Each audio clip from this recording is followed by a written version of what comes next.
আসসালামু আলাইকুম, কেমন আছেন সবাই? আজ আমি বানাবো পিৎজা সস।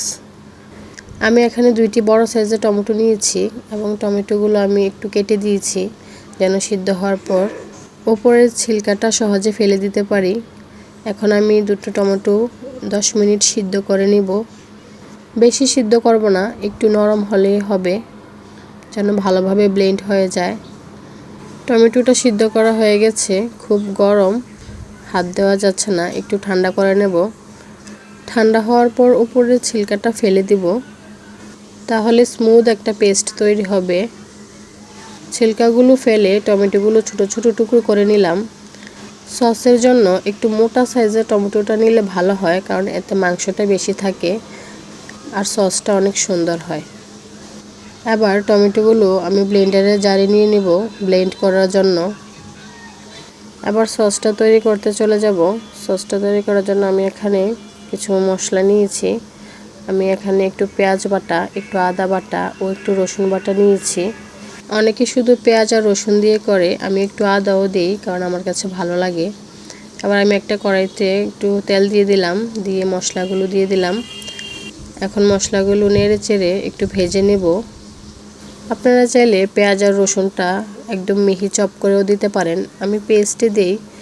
আমার কাছে মিহি সসটাই ভালো লাগে, অনেকে আবার একটু কম মিহি পছন্দ করে।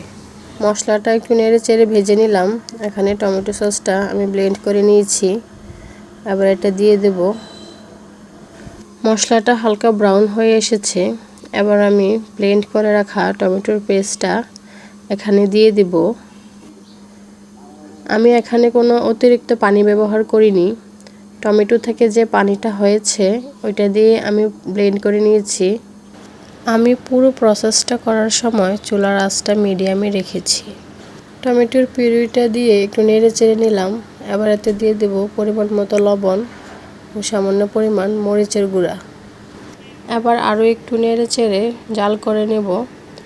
আমি এখানে 1 চামচ চিনি দিয়েছি, ওই জায়গাটা আমার তোলা হয়নি তাই আপনাদের দেখাতে পারিনি।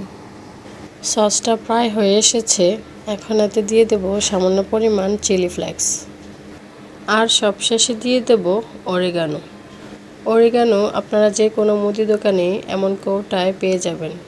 এবার সসটা আরও একটু নেড়ে চেড়ে জাল করে নেব। যখন একটু থিক হয়ে যাবে এ পর্যায়ে সসটা নামিয়ে নেব। আমার সসটা তৈরি হয়ে গেছে। পিৎজার আসল স্বাদই আসে পিৎজা সসের জন্য।